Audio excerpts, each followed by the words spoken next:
Okay, so let's take a look at this. I want to make a cup, or well, let's call it a vase. That vase kind of has some funky geometry. You have a circle on the top, you have a circle on the bottom, but it has these kind of ridged points here. So I'm going to use Loft and Shell and a few different offset planes to do this. Okay, so let's back it up. Let's start a new sketch on that bottom plane. I wanted that base to be a circle. And let's make that a circle of, let's say, 50 millimeters radius. Great. Finished sketch. Now I wanted the middle to come out to like a rectangle, but how do I draw up here in space? We need an offset plane. And if you go under here and construct, there's a lot of different things you can make. A plane through certain points, through certain edges. If you need to draw on something, a sketch always has to be on a plane, either on a face of a part or a plane that exists. We can make our own new plane. So I'm going to do offset plane. I'm going to offset it from the circle that I made, and I'm going to tell it to go up, let's say 100 millimeters. Enter. Now I have a plane floating up there in space, and I want to draw on that. So sketch, pick that plane. I'm going to do a rectangle, but you know what? I want to place the center of that rectangle. So I'm going to go over here and say center rectangle. Use the same origin as the center, and kind of let's make this a little bit bigger. Yeah, let's this way. Yeah, why not? Make it offset a little bit, at least slightly different than the edge. There we go. Okay, let's finish sketch. Now I have a circle down here, I have a rectangle up here. But last but not least, I want another construction plane. Let's pull that up another 100 millimeters.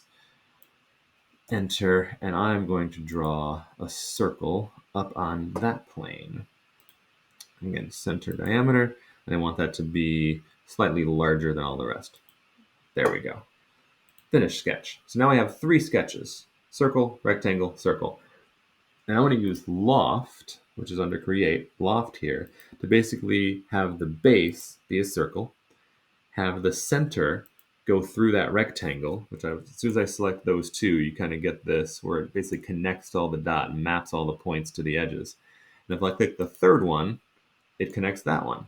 And it makes it a nice smooth edge along the way. So now I kind of have this funky thing there. So great, I like that. Let's move my face, click OK. But I have this kind of funky thing, but it's solid. I don't want it to be solid, it's a vase. So last but not least, I need a shell feature, which basically carves out and digs out the middle and leaves a shell of what was.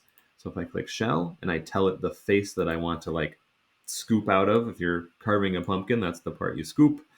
And leave it a thickness. Let's say it has a 5 millimeter thickness of the shell. There we go. And shell, if I realize, oh, you know what, I want that to be a little thicker, I can drag this and make it thicker if I want it to be 25 millimeter. And I'm stressing out my graphics card right now, but that's it. So I had a loft. To make the loft, I made 3 separate sketches on offset planes. I connected those with the loft, and that gave me my like funky shaped vase thing.